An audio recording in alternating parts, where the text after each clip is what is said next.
Thanks to our Patreon members for helping to make this episode possible, and we're now available on all the major podcasting platforms. You can find more information at the links below. Okay, Ludwig Wittgenstein. Ludwig Wittgenstein is almost certainly, although it's hard to prove these things, so they hedge their bets, almost certainly the most influential philosopher of the 20th century. How many people had ever heard of this guy? Yeah, well, that's pretty good. Yeah, because he's not generally well known. One of the reasons he's not well known is he only published a single, very slim book in his lifetime called the Tractatus, which you have a selection from in the inside page, and we'll talk about that. And from someone who has to do a lecture like this, you'd love a philosopher who's only published about 80 pages of material in his lifetime. That's great. He's the greatest philosopher ever. No, he wrote a lot, but he only published very little because of his exacting standards. Fascinating life, fascinating man. Throughout the lecture, please keep in mind his early life because it's truly unique early life. He was born into the Wittgenstein family, which is to say, think of the Gates. It would be like being the son of Bill Gates. Probably the largest private fortune in Europe, if not the largest, as large as anybody else's, but probably the single largest private fortune in Europe, larger than the Rothschilds, larger than most of the noble families, although a few of the noble families sort of beat them out. This is a time when Vienna is the capital of the Habsburg Empire. It is a world that is lost to us because it was destroyed in World War I and then destroyed even further in World War II. The Austro-Hungarian Empire, as it's also called. His world, he's born in 1889, by the way, his world was dying as he was growing up. Everything that he believed in, that he was raised with, that he saw, died. Many of his family members, the social structure he was raised in, the class that he was raised in, first the empire and then the country that he was born into, all those ceased to exist over the course of his lifetime. It was a continuous series of fundamental devastations of the most basic things. The closest analogy I can think of is that you have to imagine as if Washington, first the United States ceases to exist, and we all become citizens of Washington. Well, it would be kind of like if you want to go to Oregon or Idaho, you need a passport. You can't just go across the border. You can't use our money over there, their money you can't use over here. Can't visit your family and friends in California or Florida or New York or wherever because they won't let you cross. That's like 27 borders away now. That's all gone. And then as if Washington was eliminated. Right? Later in your life, Washington's gone. So he's born into this amazing family, into this very wealthy business class family. And the strange thing in the Austro-Hungarian Empire at this time, and its capital of Vienna being particularly noted for this, is the business class, unlike America today, had virtually no influence on anything. They were almost totally without political power. They had a little bit for a little while, and they lost it. And there were two large competing forces. One was the aristocracy, which tended to be extraordinarily resistant to any kind of change. Very backward looking, much more than other places in Europe where the aristocracy said, well, we'll cut a deal. No. The Austro-Hungarian aristocracy was like, not only are we not going to cut a deal, we're going to become more conservative. And if you try to make a deal, we're going to become reactionary. Now, I don't know what's beyond reactionary, but that's where they ended up. And so that's the one political force. And this was a huge, powerful, wealthy political force. It's, obviously well entrenched. It's the government. On the other side, you have the new nationalism. But the new nationalism is Czech nationalism, Monrovian nationalism. It's all the problems that we have in the Balkans now, they had then. The Balkans have been like that forever, apparently. Even before there were people, apparently like the squirrels were warring in the Balkans. We don't know. Whatever it is, something there makes people fight. But so they had all the Balkan nationalists. And these tended to be, A, extremely nationalist, and B, a large component of them organized themselves along anti-Semitic lines. And the Wittgensteins were Jewish, although vaguely Jewish, and we'll talk about that. And so you have nationalist, sort of right-wing, anti-Semitic, working class and peasant groups pitted against wealthy, internationalist, because nationalism is evil to an aristocrat. It's the opposite of the aristocracy. But also conservative and resistant. Those are the two forces that were battling it out. In between, you had what we would call sort of small L liberal, sort of socially conservative, democratic forces of the middle class. And they were getting ground to dust, absolutely eliminated. And they became extinct for a time. Now, so what they did, and it's amazing, is you have the cultural fluorescence of the Art Nouveau. This is where Art Nouveau comes from these people. You have no political outlet for your wealth. You have no social power to speak of. What do? You invest in the arts, architecture, painting, music, plays, literature. It's hugely important, unbelievably important to these people. Gustav Klimt, the painter you may have heard of, he was the family painter for the Wittgensteins. Many of his most favorite portraits are Wittgenstein's brothers and sisters. And all throughout his life, they would, people would go to him with a museum and they go, it's a beautiful Klimt portrait. Wittgenstein would be like, that's my sister. And he'd be like, who the hell are you? And he's like, that's my sister, right? They funded him. Many of the major buildings that are associated with the Art Nouveau were built with money from the Wittgensteins. They had a house composer, a guy who lived at their mansion composer, and composed for them. So on one hand, they tried to build a bulwark against the world with art, which doesn't work. It's a nice try. We get a wonderful cultural legacy from it, but inevitably it fails. This does not work. Also, these were extraordinary people.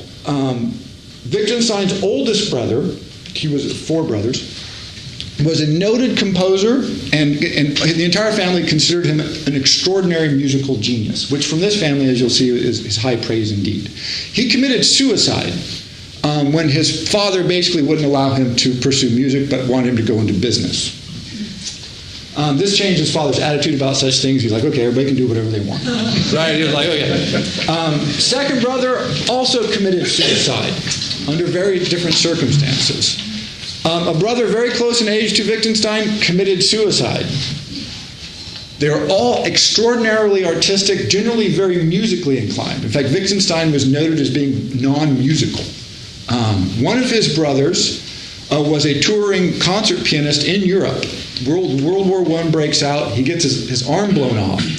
And so they commissioned composers to write one-handed compositions for the piano. If you've heard of this guy, this is Wittgenstein's brother. So he continued being a touring concert pianist with one arm. And everybody in the family said, he's no good. Your sister plays much better than you do, and your older brother who committed suicide, you guys aren't even close. Right? So, the standards in this family were extraordinarily high. So Wittgenstein has this problem. What do you do in a family with these kind of standards when A, you're not terribly musically inclined, and B, it's not clear you have any gifts at all? And so he was torn. And this fundamental problem faced him his whole life is, first he thought, well, I'll suck up to Dad. I'll go into business. And this is how he ends up in engineering school. And immediately he realizes, I'm not cut out for business. Smart, capable, very good with his hands, could build virtually anything with his hands.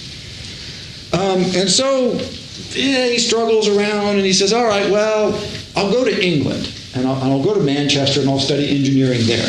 By the way, he designed an early prototype of a jet engine in like the 1920s, just in his spare time. One of the earliest prototypes that is known to exist of a jet engine. And it actually was built later as a different kind of engine. But he lost his interest in engineering. And he started studying math, closely related to engineering. Now he becomes very interested. And because he was studying math, he became interested in mathematical logic. First, Gottlieb Frege's work on mathematical logic, and then, as we discussed last time, Bertrand Russell's work on mathematical logic. Now, Wittgenstein was nothing if not driven. And when he decided he wanted to study something, by God, he studied it. And so he studied and studied and studied, and he went over and visited Gottlieb Frege and said, look, I want to work with you. And Frege went, you're a little too intense for me. why don't you go see Bertrand Russell? There's this great moment of, you're scary, go see Russell. And so we have these letters and notes from Russell's diary where he says, this crazy German, actually Austrian, but this crazy German has been in here yelling at me in German. Who is this guy? Where did he come from? Why is it? He keeps coming back and coming back. And eventually, Russell realizes that Wittgenstein knows more about the mathematical logical work that Russell's been doing than anybody he knows, with the exception of Alfred North Whitehead. Wittgenstein had studied line by line the entire mathematical logic, the two huge volumes that Russell had written. He knew them, more or less memorized them. And he said, I want to work with you on this. And Russell finally goes, the disciple I've been waiting for. Here's the man I want. Let's bring him on board. And so they arranged for some sort of fellowship at Cambridge for him, which only later, because they thought he was in very straitened circumstances. They thought he didn't have any money. And so they said, well, we'll pull some strings and we'll get you a scholarship. And Wittgenstein's like, great. Right? And there's a great letter actually surviving from, he goes home for Christmas, and like the guy who lives across the hall from me, he says, well, you want to go to Vienna with me and stay with my family? And he says, well, okay. And when he comes back, he's like, Wittgenstein's not poor. You know, this is not a poor guy. The house has like 19 grand pianos and 200 servants, and it's bigger than Cambridge, all right? So they all thought he was this poor, suffering guy from Vienna who didn't have any money. But he begins working very seriously. In fact, I believe the word would be devoutly. Throughout his life, Wittgenstein was really trying to become a saint. And what he was pursuing was truth, as I keep mentioning, with a capital T. And so what he wanted to do was pretty straightforward in a way, but I want to give an example of what this means, and we'll return to this time again. He wanted to know the possibilities and limits of truth, not so that he can publish an academic paper. Obviously, he doesn't care about publishing academic papers, but because he wanted to live a true life. Practice. He keeps returning this practice. I want to be a true person. I want to be an honest person. I want to be a direct person. I want to be a good person. I don't want to deceive myself. I don't want to deceive anybody else. But how do I know when I'm actually being true? And so his interest in the truth sort of ends up overwhelming everybody. Because most of the people he works with are, philosophers and thinkers. They're interested in truth in the sense of, there's truth out there. He's like, no, true. What is true right now, here? And so the problem he tackles sort of essentially is this. Now, and I want you to raise your hand. This is, or not raise your hand, but think of these. Answer these questions. Please be honest to yourself and keep a little score. In the past 6 months, have any of these occurred to you at least once? If more than once, okay. Have you ever not paid close attention to detail or made a careless mistake? Have you ever had trouble paying attention at any time in the last 6 months? Can you say that one again? Yeah. Precisely so. Do you have trouble following instructions or finishing your work? Do you have trouble occasionally organizing activities? Are you forgetful in your daily activities? Do you avoid things that take a lot of mental work? Do you ever fidget in your seat? Do you have trouble relaxing or enjoying leisure activities once in the last 6 months? Do you often feel as if you are on the go or as if driven by a motor? Have you talked excessively in the last 6 months? Have you interrupted someone or intruded on their argument within the last 6 months? If you've answered yes to any of these, you have ADHD. This is from the official DSM-4 criteria for ADHD. And if you have more than 6 episodes of all of these combined within a 6-month period, by God, you need drugs. You need some Ritalin. So I've got a bag. I'll pass it out to you. Now, it's crazy. Yes, thank you. That's what Wittgenstein thought. Of course, they didn't have this then, but this is his point. This is where he started from. He said, look, just because we can ask a question or find a problem does not mean it has meaning. I can create a list. We understand all the questions. We can answer them. I can organize them, and I can put a label on them. Attention deficit disorder. I've created a disease. Now we treat it. This does not make the disease real or true. It does not make the treatment effective or ineffective. It makes the treatment pointless because it's being applied to something that very probably doesn't exist. But notice we act as if it has meaning. And so what do you want to know is, A, why do we do that? Because it seems stupid, but they sell a lot of Ritalin, ladies and gentlemen. And in many other instances. But how can we be sure? How can we really know that we're working on something that is true? And so the first book he wrote, Tractus Logico-Philosophicus, was an attempt to do precisely this.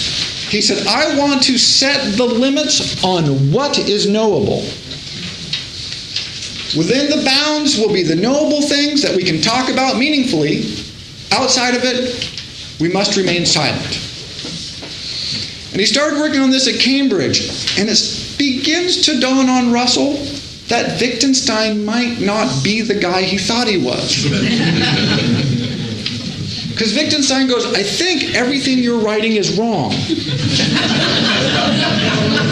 And Russell says, well, you might be confused. And Wittgenstein says, but I don't know if I really am a philosopher. He thinks maybe I should kill myself, because he's from his family and he's from Vienna, and everybody at that time from Vienna apparently thought they should kill themselves. It was sort of a fad, literally sort of a fad, something you did. But he's serious and depressed, and he moves to a small cabin in Norway. Extraordinarily remote Norway. So remote that even the people who lived out in the remote area thought, why are you going out there? That's really remote. But he went to work. He said, I have to write something to demonstrate that it's worthy. I'm worthy of being a philosopher. That I have something to say on this issue of truth. Something honest. Something that's real. Something that's true. Because if he could argue and make points and publish papers, this was not a problem. He was not interested in that. He said, can I come up with something that is actually true, applicable, and available for people? And he sends this work to Russell, and Russell reads through it and sort of decides, as do other people, well, this is the smartest math logician in the world.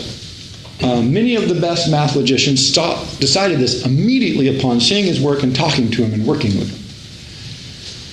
But nobody else has seen his work. So you have this strange circumstance where you have this guy writing work, none of which has been published, and sending letters and having conversations, very distant, separate conversations, with the greatest minds in Europe, because Russell and Frege sort of introduce him around, who all become convinced he's a genius, and nobody knows who he is. He knows 10 people. He just happens to know the 10 people who matter.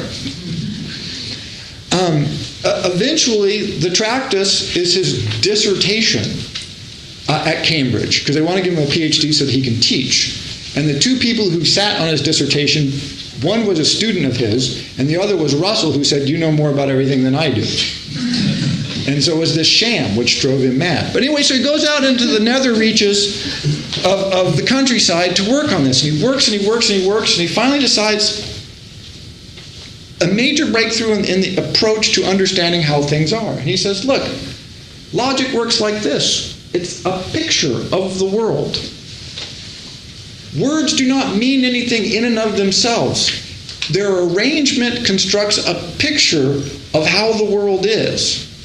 It's the form of language, not the content, that allows something to be true or false. And so if you look at the interior here, this is 2.2. Oh, all the scribbles are because this is copies from my book, and those are my scribbles. The picture represents a possible state of affairs in a logical space. The picture contains the possibility of the state of affairs which it represents. The picture agrees with reality or not. It is right or wrong, true or false. Two things. We're going to create a picture in language, and that picture is either going to be right or wrong, true or false. That's the only possibility. The picture represents what it represents independent of its truth or falsehood through the form of representation. What the picture represents is its sense. In the agreement or disagreement of its sense with reality, its truth or falsity consists. So you have reality, you have a picture of reality. If you can get them to line up, it's true. If you can't, it's not true.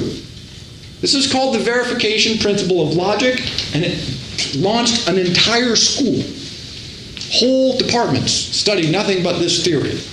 One of his first major contributions to philosophy. As soon as he published this book, by the way, he completely recants this. He says, this is dumb. I don't know what I was thinking. But it was hugely influential. Again, major influence on 20th century philosophy. He says, in order to discover whether the picture is true or false, you must compare it with reality. It cannot be discovered from the picture alone whether it is true or false, which is to say, you can't just look at a sentence and go, oh, what does this sentence mean? Is it true or false? No, it's meaning, no, it's how it associates as an analogy with reality. The logical picture of the facts is the thought. An atomic fact is thinkable, means we can imagine it. The totality of true thoughts is a picture of the world. You can only think true things. He said this. You cannot think untrue thoughts. So the accumulation of the entirety of all our thoughts is a picture of the entire knowable universe in our heads all the time. This is just a radical deviation from what anybody had ever argued about meaning. Whether it's true or not is a whole different question, but it's certainly a radical deviation. We cannot think anything unlogical, for otherwise we would have to think unlogically. Which is to say, thinking by its very nature is logical thought. We have no choice in this matter. It's what thinking is. It's what it means to think. If you're not logical, you're not thinking. You might be doing something else, but it's not thinking. It used to be said that God could create everything except what was contrary to the laws of logic. The truth is, we cannot say of an unlogical world how it would look. We wouldn't even know if God created an unlogical world. As you may be gathering from this, Wittgenstein is very hard to read. And that's because he was writing to about 10 logical mathematicians. And about 8 of them had no idea what he's talking about. And so his audience, very small. He wrote in the manner of someone, anybody bake? This is the example I could come up with. If you bake pies, one of the problems with making pies is how do you put enough water in to make the dough workable, but not so much water that it gets sticky and icky. Well, one of the ways you can address this is if you pour vodka in instead of water, when you bake the pie, almost all the liquid cooks out. And so you get a flaky crust, but also one that you can work when you're making the pie. Very easy explanation. What Wittgenstein wrote was, if everybody was here and you were all bakers, he would say, vodka, not water, and then walk off. Well, if you're a professional baker, you'd go, oh, that is genius. If you're not, you're like, vodka? No, what the hell is that German guy talking about? But everything he wrote was in the form of vodka, not water. And so without context, it's very tricky. So he's working furiously on the Tractatus, but he does not like the university life at Cambridge. And so he keeps saying, oh, I should quit. I should become a doctor. Oh, I should do this. I should do that. Well, World War I breaks out, and he thought, I know, I'll volunteer for the army, which is hilarious. He did not belong in the military. He did very well. He was commended for bravery. He was in the front lines in World War I, fought with the Austro-Hungarian Empire, of course, as an artillery guy, engineer. And here's what he wrote. So you know World War I, everybody familiar, trench warfare, terrible, all that blood and death. Yes, here he is, front lines, volunteering for duty. His diary entries and his letters home, you cannot believe the sleeping conditions. You cannot believe how dirty it is. I've tried to have conversations with these people. They just don't know anything. He never writes about, oh, we got bombed for 27 hours and half our people were killed, which was true. Not that. He's just like, oh, man, this is terrible. The shoes are ugly. All right, Wittgenstein. Yeah. And so one of the things that happens to him in the war is he has this struggle of consciousness, and he tries to become religious. He tries very hard to become religious. Because he realizes that his theory of logic, as propounded in the Tractus, which is not published yet, but which he's been working on. He actually worked on this while he was in the trenches being shelled, which is impressive in some ways, is lacking. That this is not enough. That when you're out there in a watch post being shelled at night in Russia, the mathematical logic might not just do it. And so first thing he did is he tried to become religious, and he struggled with this his whole life, but he realized in his private diaries he wrote this long, beautiful argument about why God must exist.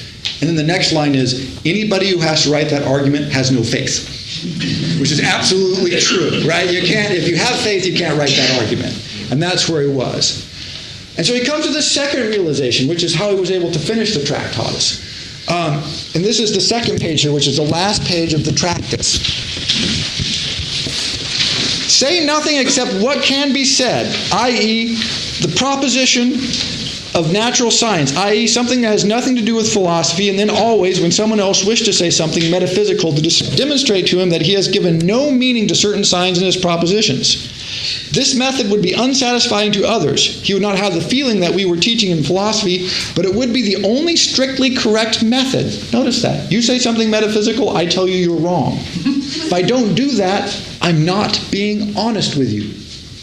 So here's how he solves this. He says it's not helpful, but we also have this whole realm that isn't addressed with truth and falsity and certainty.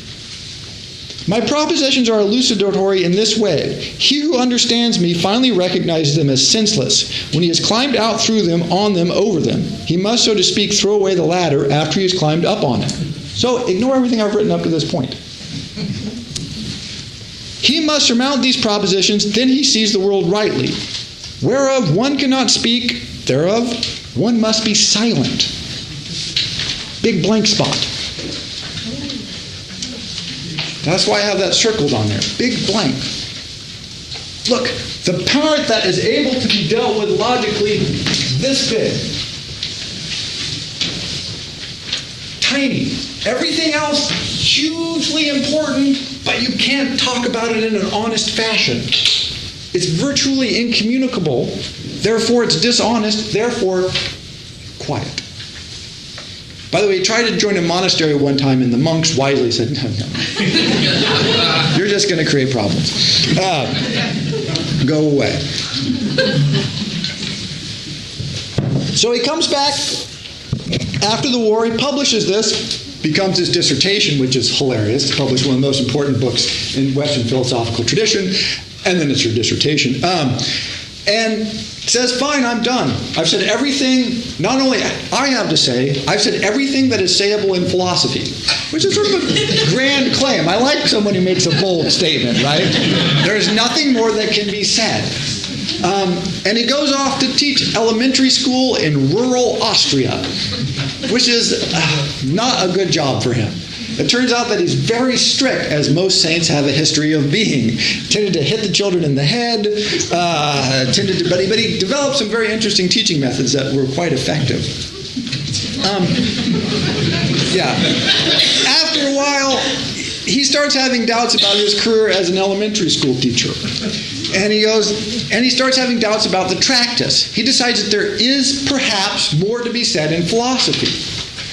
So he writes to his friends at Cambridge, he's always been in communication with, and they're like, yeah, come on back anytime. We'll give you a professorship. He's like, I don't know if I want to be a professor, but I'll come for a visit. And he starts working on material that is published in what are called the blue and brown notebooks.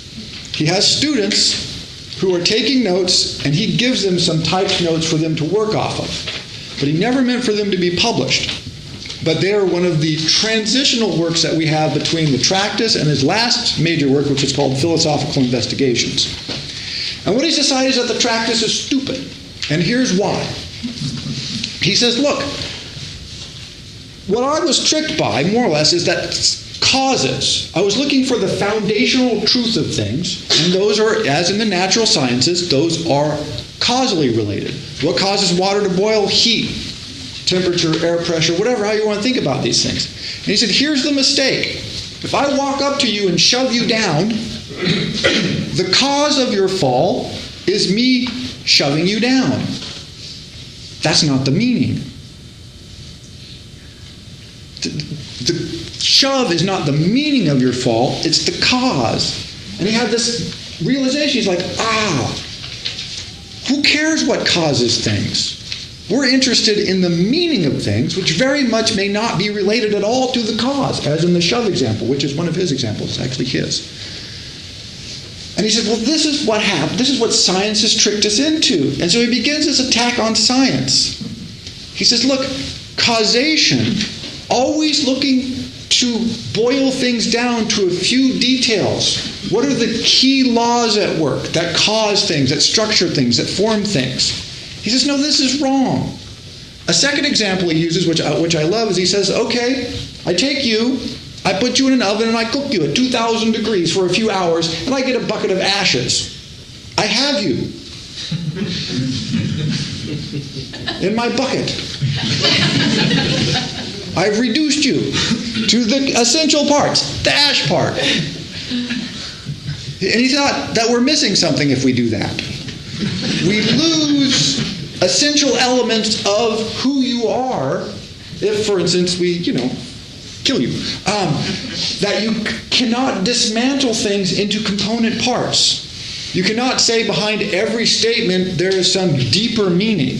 You can't say behind an action that somebody takes there's some history back there that if we understood that, then that would make all the actions explicable. If we understood some law of science, we'd understand why all the animals do what they do. He said, no, there is no hidden world out there. There is no level behind or beneath or foundational for everything. What you see in the world is very much what you get. You can't always be looking for the scientific laws and codes and secrets. And so he launches this attack on mathematics, which is now called formalism. It's an entire field of mathematics. And he says, look, math works because it works, not because it means anything or there's anything that justifies it. What justifies math is that it works. If it didn't work, it wouldn't be justified. But there's no truth, capital T, truth there. It's a series of rules that we agree to, and if we all agree to the rules, they work. And if we don't agree to the rules, they don't work. But there's no transcendental truth to it. Just get rid of that. Get rid of that idea. Of course, mathematicians hated this. They're like, no, what we work on is absolutely transcendentally true. Everywhere at all times it must be. He's like, you can't know that. All you can know is it works here and now. Its meaning is it's working. Looking for something below, again, a more foundational law. Remember, this is what Russell's project was. Here's the logical foundation for all of mathematics. Wittgenstein said, no, there is no logical foundation for mathematics. There is no logical foundation for physics. There is no logical foundation for chemistry. There just is chemistry, physics, mathematics, which are just like art and literature and history. Their existence is their justification. Ooh. Now this is fighting words. And so he began to have a lot of fights with a lot of people. But by and large, this is again become not that popular school, but influential school. Because the question is, what are the sciences founded on? Right? He never questioned that science works. He's like, no, science works. I'm not arguing that. I'm just saying that's what science means, that it works. That it doesn't work means it's not science. There is you can't draw any further or greater meaning from that. So then what do? Well, he started saying, let's look at language and language games. And this became sort of where he went. He says, two problems. We have problems with language and we have problems with psychology. And so his later works become basically a collection of psychological and linguistic questions centered around often issues of aesthetics. So if you look at the back of the little fold there, this is 200. I love this. It is, of course, imaginable that two people belonging to a tribe unacquainted with games would sit at a chessboard and go through the moves of a game of chess, and even with all the appropriate mental accomplishments. And if we were to see it, we would say that they were playing chess. But now imagine a game of chess translated according to certain rules into a series of actions which we do not ordinarily associate with a game, say into yells and stamping of feet.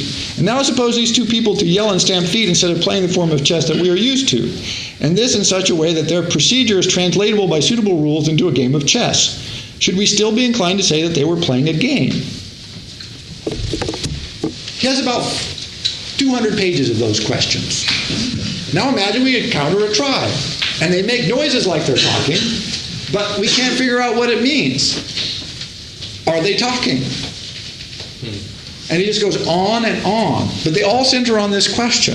If I play chess against my computer, is my computer playing chess in the same sense that I'm playing chess? Probably not. He says, no, it's probably not, because a computer doesn't think like you do. Can a dog hope? One of his questions. Right? A dog can be afraid. A dog can recognize you. But does a dog have hope? You know? What does it mean to have hope if a hope is a thing that a dog can't have? What does it mean to have hope if a hope is a thing a dog can have? You can be quickly frightened, but can you have quick despair?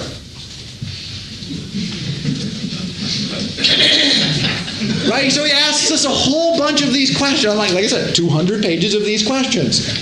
But they're all centered very specifically on trying to say, look, when we say something, what do we actually mean? Seriously, in detail. We say we hope.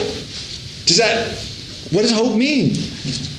Can a dog hope? If so, are we feeling like a dog? If not, why not? He doesn't answer very many of these questions, by the way. Mostly he asks them and then moves on quickly. And it's also important to note that these aphorisms are not in any particular order. Imagine that he typed them up and put them in a drawer and then shook a bag and then sent them to the printer. And so they can be difficult to read. He'll go for a paragraph or two and you go, oh, here's an argument. And then you get something totally different. And then you get something totally different again. So again, tricky to read, but once you figure out what he's doing, sort of meaningful. So he invents this thing that's called language games. Again, hugely influential, where he just throws out scenario after scenario after scenario to test. To say, well, what do we mean when we say that? Do we really mean that when we say that? How is that interpreted? How could it possibly be interpreted? What are all possible interpretations? If I dance around like this, and a chessboard somebody castles, is that playing chess? And how long would I have to dance and the chessboard's moved before he said, oh, he's dancing a chess game? Or would we just say, that's stupid? You can't dance a chess game. We might. See, we can. But his argument essentially is, look, dancing a chess game is different from sitting quietly and moving chess pieces. Those are different things. If you only look at the rules of chess and say, look, the pieces are moving in strict association with the rules, then he says, sure, it's all chess. It's all the same. I play my computer, that's the same as if I dance. That's the same if this tribe does who the hell knows what with it. He says, that's a stupid set of rules. If you look at the world that way, you're wrong, because that's not how people work. And so he moves very quickly into psychology, and he becomes interested in Freud. He loves Freud, which is shocking. If you read his work and then discover he loves Freud, you're like, really? But he hated all the conclusions Freud drew, loved Freud's process. Because he said, look, Freud is great because Freud has no method. And if you read Freud's works, it's absolutely true. Freud just made shit up. And it's great, and it's convincing, and it's helpful, and it's insightful. But it's not true in any sense of, like, there's a system here that makes us all work out. And that's why he loved Freud, not for his content, but for the system, for the lack of a system, his method, which was no particular method. And the example that he gives for this is he said, look, dreams clearly have meaning, but not the way Freud thinks they have meaning. So he's right to say, look, we have these dreams, we should talk about them, explore them, try to decide. But the example he gives is perfect of where he moves and how complicated his thinking becomes. As he goes, okay, look, guys, You have a dream, and at the end of a dream you feel wonderful. Say in the dream you walk into a street, you pick up a branch, you walk to the river, you throw the branch in the river and you see it float away, and you feel peaceful and calm and it's beautiful and it's a sunny day. And you wake up and you go, God, I feel good. That was wonderful. I love that dream. And you go to Freud. And Freud says, well, the branch was your phallus and the river was your mother stealing your virginity. And, who the hell knows what's going on? And you're like, what? What a horrible dream.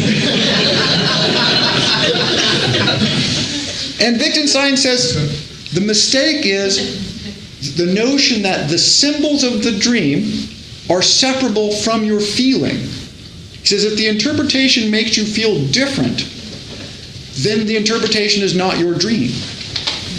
Because how you feel about something is part of the something. And to say that your feeling is detachable from it is, he says, wrong. It's what's wrong with saying that me playing a chess playing computer, and myself playing chess is the same thing because we follow the same rules. It's not, because the computer does not feel the way that I feel. Does not experience the sense of the game the way I do. And in that instance, you lose the meaning, because the meaning is, at least in part, the feeling of the people who are a participant. And if we can't have that in our philosophical discussion, well, Wittgenstein doesn't want to talk to you. The problem is, of course, it's hard to get truth out of that. He's like, well, forget truth then. Let's talk about what we can know, what we can communicate. And so he begins these long explorations of just precisely what it might mean to communicate with another human being and how you can do that. What is communicable? How much is communicable? And so he moves from this little world that he was talking in before to the whole place where he said you have to be silent, to where he says, you know what? This is just pointless. We want to talk about this. This is where we live almost all of the time. We almost never live here. And he decides, in fact, that this is a kind of lie. Because it's a lie that tries to say how I feel does not matter. How I'm thinking does not matter. How the people around me feel and respond and react and think does not matter. And this becomes, again, towards his later life, the driving force of his work. He tries to come up with a theory of color. Color is unbelievably complicated, by the way. But if you know anything about color, you know if you hold up one color, somebody will say red. You hold some color, somebody will say, well, that's light green. If you hold them close together, they both look sort of bluish. Right? That's weird. And so he says, well, how can we come up with a theory of aesthetics that accounts for the fact that this is all changing? In fact, how do you come up with a theory of anything that accounts for the fact that people have a variable response to just about everything? That your aesthetic response to a particular color, your perception of the color, might be totally different from my perception of the color. How do we discuss that? What are the rules that we can use to pursue these kinds of discussions? Very difficult. And so in this work, you get these kinds of games, right? Another one. At the end, he says, and hence also obeying rules is a practice. And to think one is obeying a rule is not to obey a rule. Hence, it is not possible to obey a rule privately.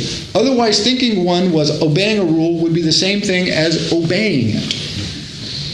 Now, notice this is very important. Because he says, look, just because you think something doesn't make it so. Also, by the way, notice you can't have faith under this model. Very important. That model right there precludes any kind of faith. You must act. Why must you act? You must act because it's the only way I have of understanding, or of you have of communicating what you believe, what you think, what you are, essentially. Only comes through in process. So he also launches an attack on the notion of freezing things, of saying, okay, stop in time, let's hold everybody still, and we'll run this test on them. Wittgenstein says your test is already wrong. If you freeze people, you stop all the changes from happening, you control all the variables, what you have is not the world. You have exactly not the world. Because the world is the thing that has all the variables uncontrolled. And that's what we want to talk about. It's not clear he makes a lot of headway on how we do that, unfortunately.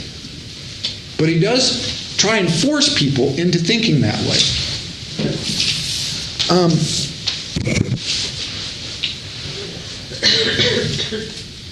And so, again, ends with aesthetics, ends with issues of communication, but primarily ends with a focus on ethics, which he felt was not very far off from aesthetics, by the way. How do you act in the world? That's his real question. And it was basically his question throughout his life. How do you be a decent human being? He thought you were a decent human being by pursuing the truth, not getting the truth, but trying earnestly, very earnestly in his case, to get the truth. So earnestly that we have one of his letters where a lady called him and said, "Oh, when you were in London, did you see Bob?" And he said, "Yeah, I did." And then hung up the phone. And the next day she gets a letter from him, and the letter says, "I'm sorry I lied to you. When I was in London, I was supposed to see Bob. I was not able to meet him. So I sent him a letter, and that's how I got the information that you were asking about. I did not actually have the opportunity to physically sit down with him. I apologize for misleading you. I should have been more succinct in my communication so that you clearly understood what I meant when I said that I had seen him. Please forgive me. It will never happen again." Yeah. So he was really pursuing this. How do you live in this crazy, mixed up world an earnest, truthful life?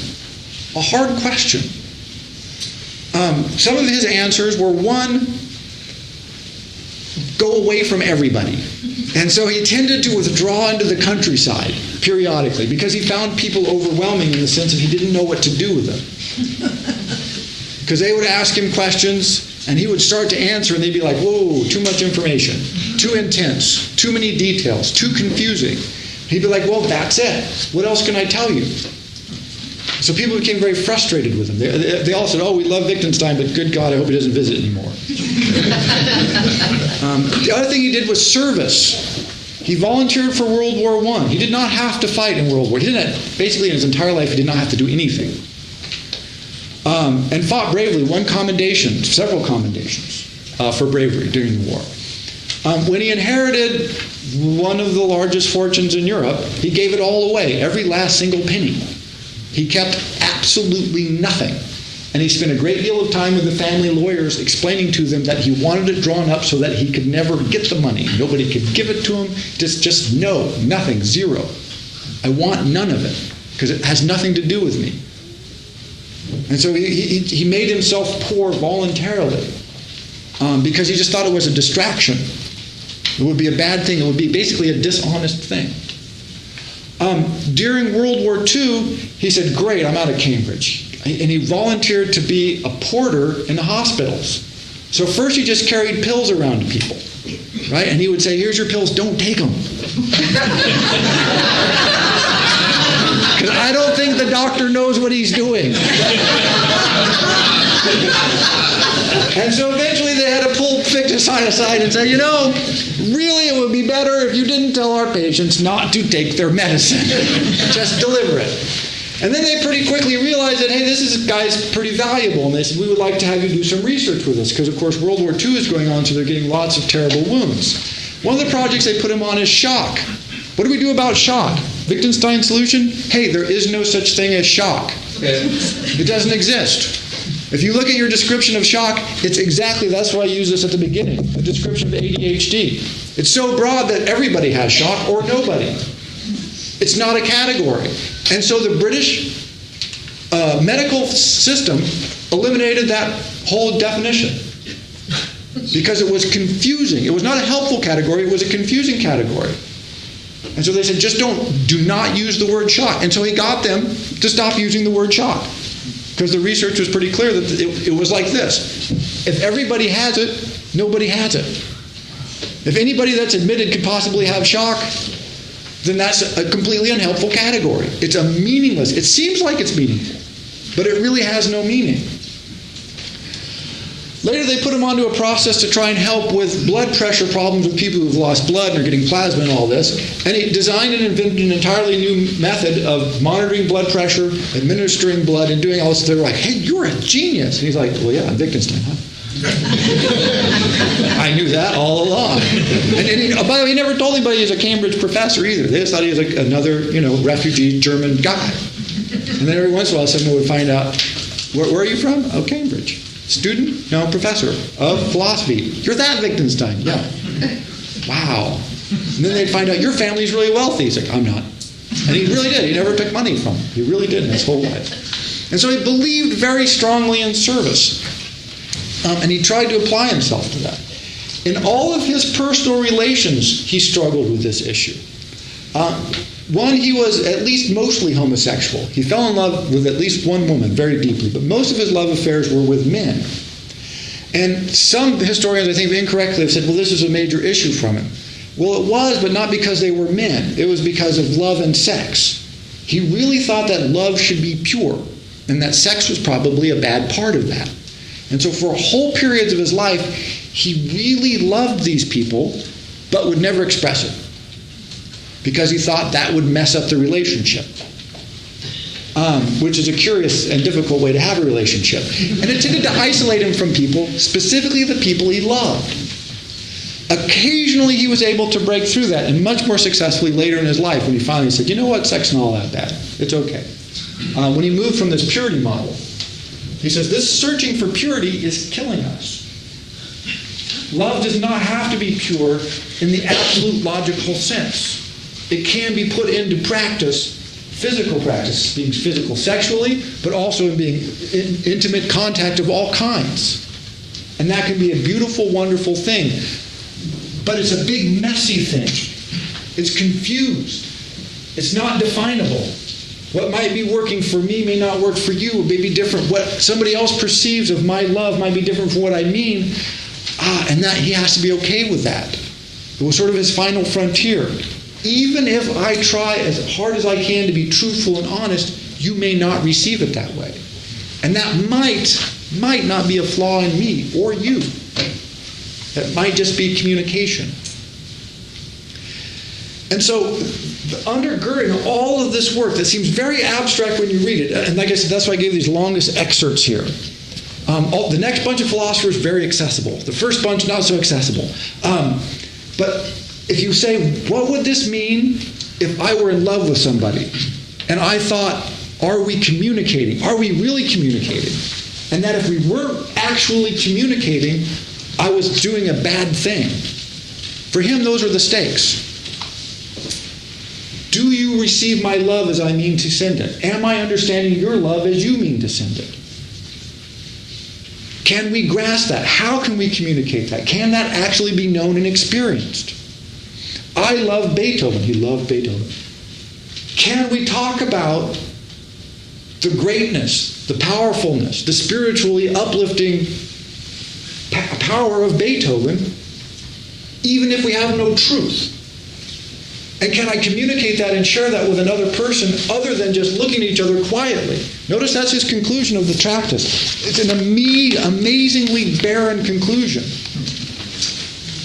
I cannot speak of that which cannot be basically proved with absolute mathematical certainty, which is to say I can't speak of anything, because it would be a lie. He moves from that to, okay, that's not right, but now how do we deal with that?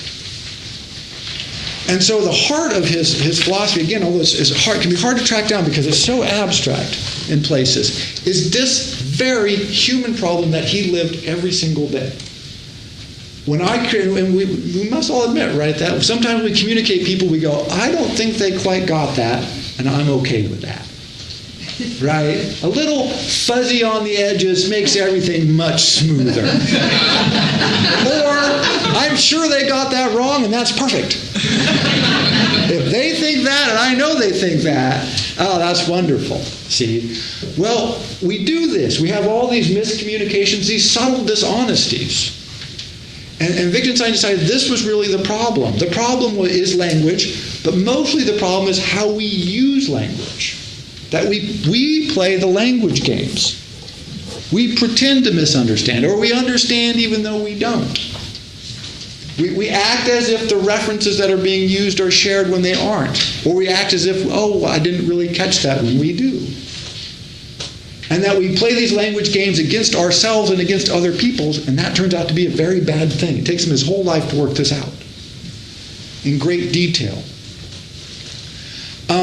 But towards the end, he really does. And he launches, although unpublished at his time, like he only published one book again. Important to remember. If you look up Wittgenstein online, they'll list 20 books by him. He published one during his lifetime. Everything else was from his notes, journals, notes for classes, and philosophical investigations was primarily finished by the time he died. He was ready to go to press when he died. But it was working towards this notion. He was never a professional philosopher. One, he didn't try to publish anything, which is death if you're a professional philosopher. Two, he tried to leave the university every chance he could. He would work there for a while and go, this is terrible.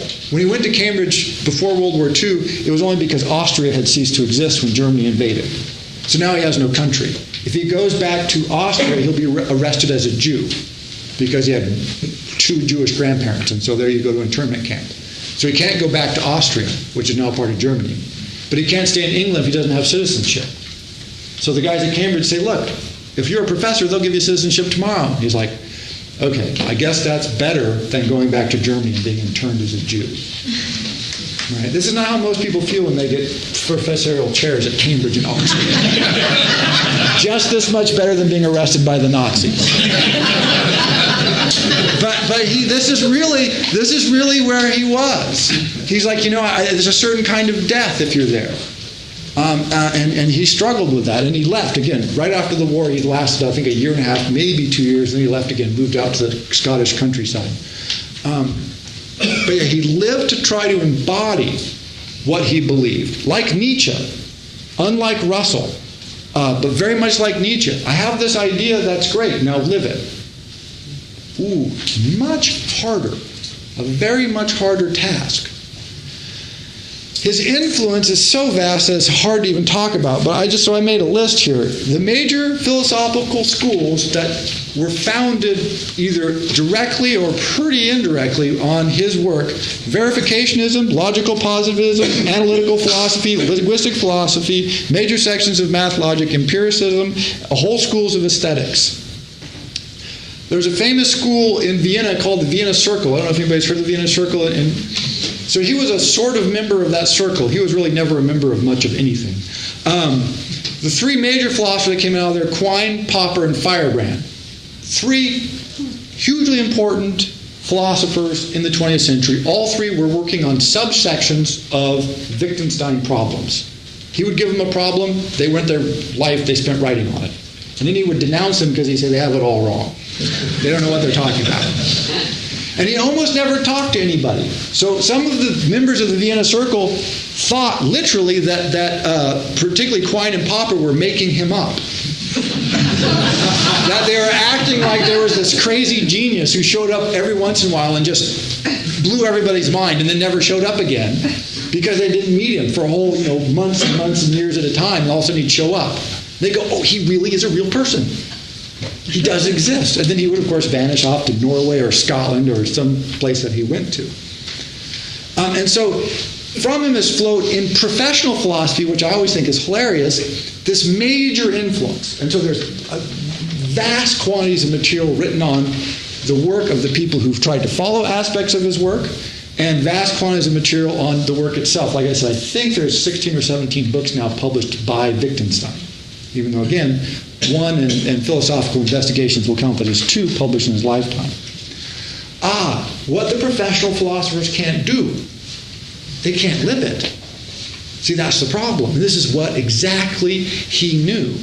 Much of his reception is wrong. Because, look, he didn't want you to write articles on verificationism. He wanted you to live verificationism. And if you couldn't live it, then it was by definition wrong. Any philosophy you can't live is wrong.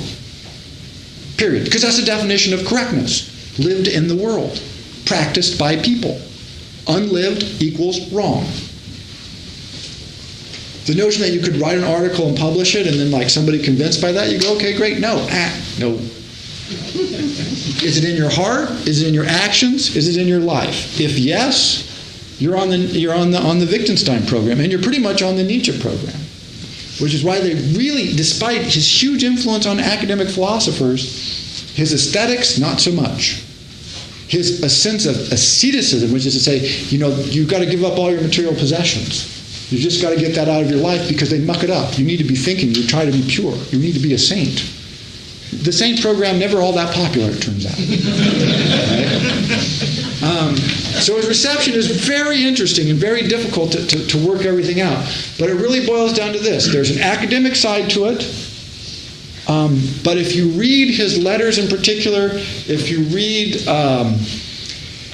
really work at Tractus, which is short but confusing the whole way through, but it's worth reading because you'll get sections and you'll go, okay, now I think I get it. And then we'll change the subject entirely. But for whole sections, you can get it. If you look through certain parts of the philosophical investigations, you start seeing this. His theories of aesthetics. How do you feel about something? That's the first question he wants to know. How do you feel about it? Does it move you? If yes, we can talk about it. If no, we probably can't talk about it. That's where he lived. And so for Wittgenstein, two things I would say to remember is one is this movement from this notion of absolute truth, rigorous truth, to the sense of no, it's extraordinarily complicated and human. And then there's a sense of whatever it is you think, whatever it is you work out, however crazy, however logical, however much it reads like, if alien tribes play chess, are they really doing it, right? What does that mean? It's a notion of how do we live? How do we communicate? How do we interact with people? And how do we do it, most importantly, honestly? That would be Ludwig Wittgenstein. Thank you.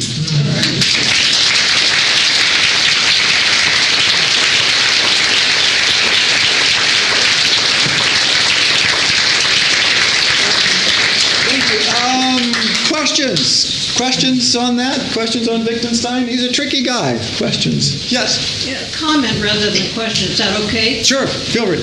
They say that people fall into one of three groups. One is the more is better, and that tends to be Americans a great deal, the materialistic. Werner Erhard talked against that by saying a man can never get enough of what he really does not want. He collects a lot, but that's not what he really wants. It represents something else. Like Jay Leno with his millions of cars, probably associated with being young, high school, virile, etc. Now, this is a good example. Wittgenstein would say you can't do that. You cannot hypothesize like that because we don't know Leno and we don't know every other person in the world. So just like the rules of chess. So if somebody collects cars, and we say that cars represents trying to recapture the virility of your youth, and somebody else collects cars, then we say they're doing the same thing. Because the rule says people who collect cars are trying to recapture the virility of their youth. Wittgenstein says you can't do that with people. There is no rule for people. You can think about it, you can reflect on it, you can look for analogies to compare things, but that's why he says this chess example is so perfect. As soon as you do that, you're killing the human. Because somewhere out there is somebody who's collecting cars for some other reason. Because his father was poor when they grew up, and his father always wanted these cars. I'm just making this up, obviously. Yeah. And he goes, as a living tribute to my father, I'm going to have a car museum. And people are going to be able to see it and enjoy the cars that he never could. Right? Has nothing to do with the virility of his youth. And this is what Wittgenstein feared. He came to fear this. He realized that systematizing things that have to do with humans is always wrong. It's why he loved Freud. Because if Freud made up all this stuff, again, much of which is powerful and meaningful and which resonates, but it's not a system. There's no system there. And he says if you read his actual work, it's perfectly clear that there's no system. Now, a system has been added on top of it, but that wasn't Freud.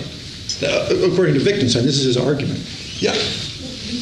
So doesn't this just make all the, I'm just thinking of all the tests that they create now, like on different sites or websites or for getting jobs or whatever, you get all these psychological tests and huge reams of... Yeah, he thought the worst thing that could happen to you is you could encounter a psychologist. One of his friends, actually this is true, one of his friends wrote him during World War II, he was very depressed. And he said, I'm thinking of killing myself, I don't know. So they sent me to the army psychiatrist or psychologist. And he said, kill yourself or not, don't talk to the psychiatrist. Because that is a bad, bad thing. So better to kill yourself. Literally, I mean, this is why he wrote this to somebody in all seriousness. You know, he was not a half-measures guy, Wittgenstein. But yeah, no, Wittgenstein would say, as is almost certainly the case, they're just pointless. Right? I mean... The same was said to Rilke. The same was said to Rilke. You're given the same advice. Yeah. You know, like your art is worth more. Your art is worth more. Rather cruel. But yeah, but I mean, but this is the question, right? All this psychology. Anytime you try to systemize people, art, aesthetics, literature, basically anything we care about, you're wrong. He just felt that was wrong and deadly to the human. Yeah. I'm sorry. Did he ever write about what I think of as feedback? So like if you're talking to somebody, they give you nonverbal feedback which verifies something of what you're saying, or is that disturbed? This is one of the things that frustrate him about linguistics and linguistic analysis. The example from another guy who works in this vein is from an Archie Bunker episode. People will go, well, it's All in the Family.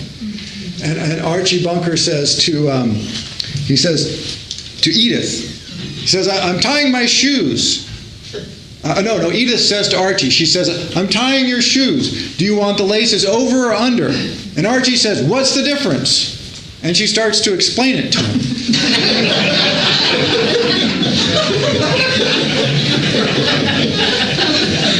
You see, that's funny contextually. But if we write that down, you can't analyze that. Right? No. There's no way that we can create enough rules to capture all the instances in which someone is saying, you know, do you want to go to McDonald's or Burger King? What's the difference? Or it could really be, what's the difference? You know, it's the same linguistic expression, but taken out of context, it loses all its meaning. So he hated this notion. He thought, look, if you take it out of the human context again, which is to say remove the human, you have nothing.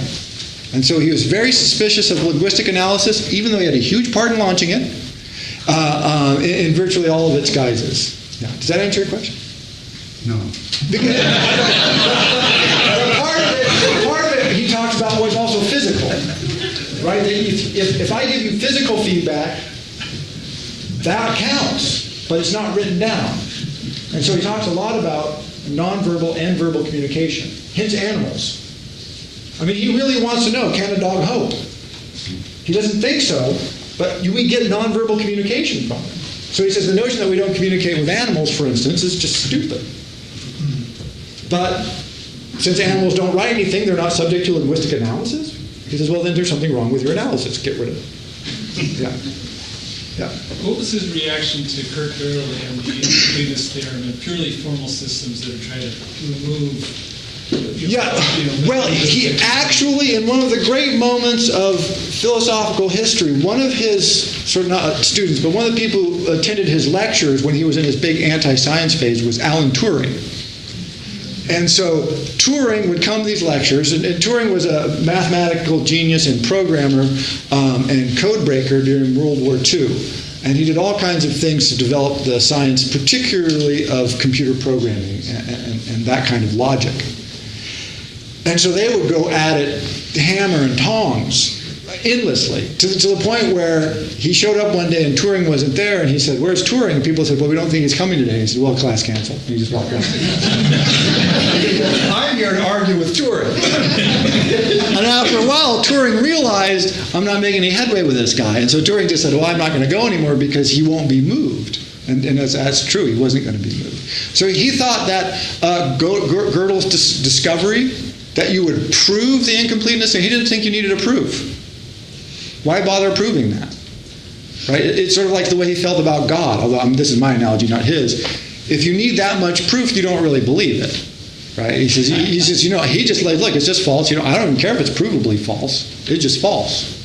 There is no complete thing in the world. It's not what kind of world we live in.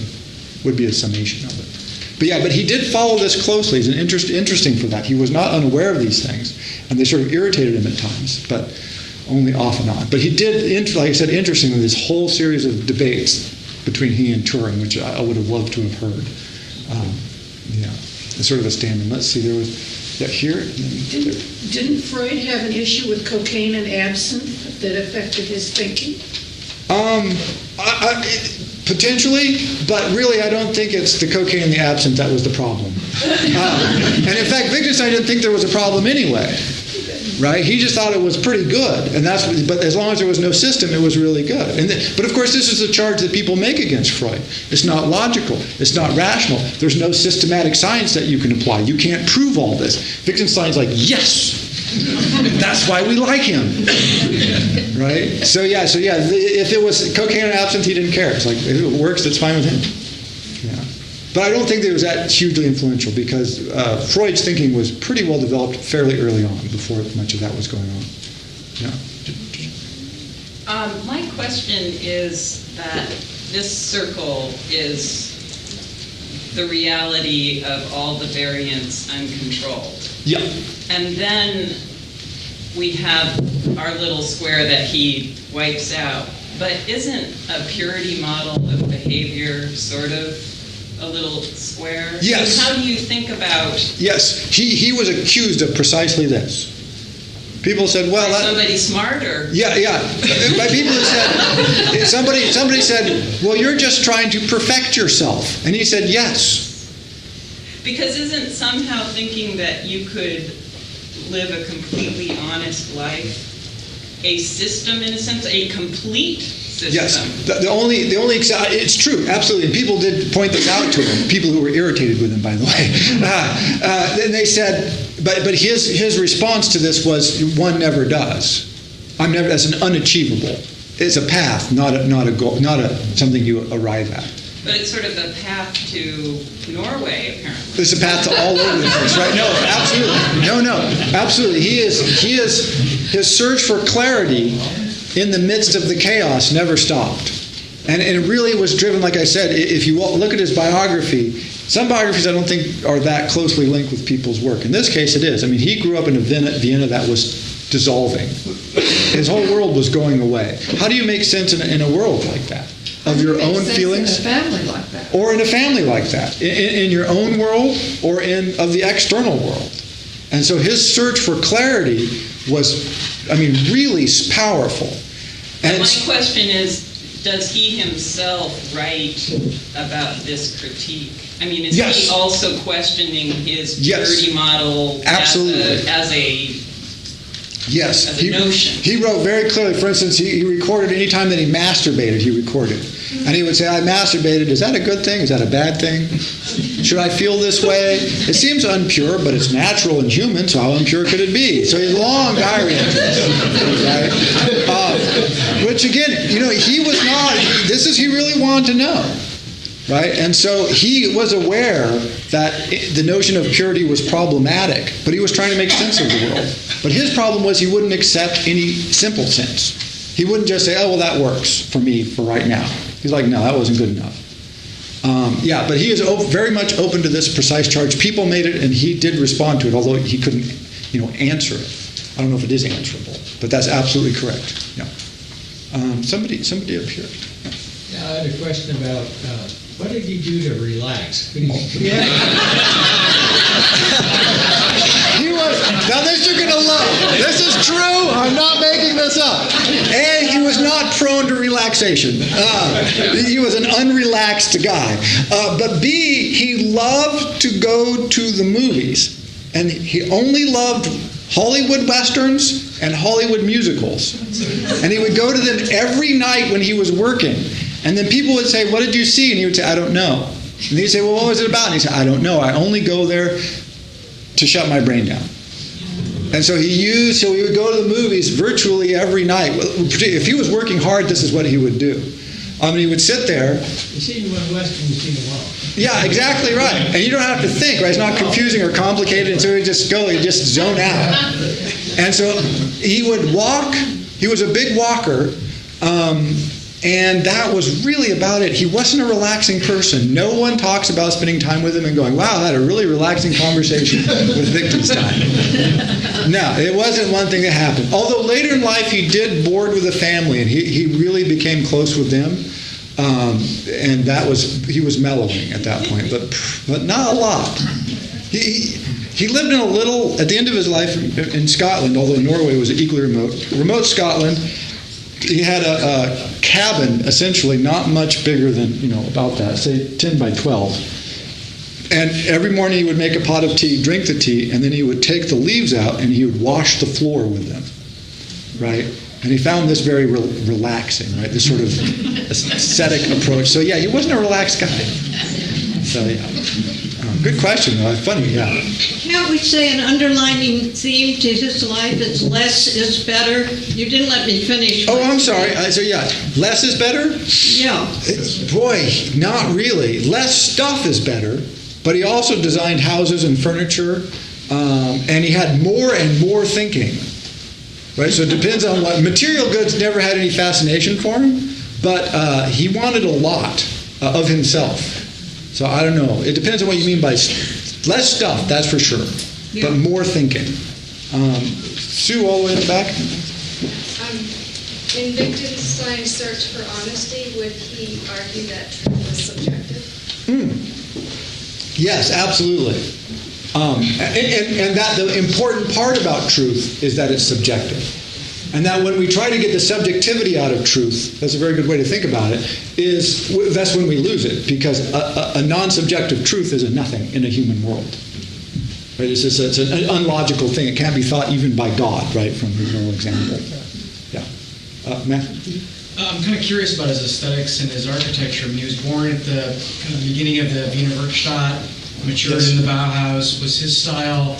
He designed for his sister Gretel what is still a famous and famously austere house. That he designed everything, every hinge, light fixture. It's to the millimeter, and it was famous. And people said it was the house of a god, that a human could not inhabit it. But that's the way his sister was. His other sister wanted nothing to do with it.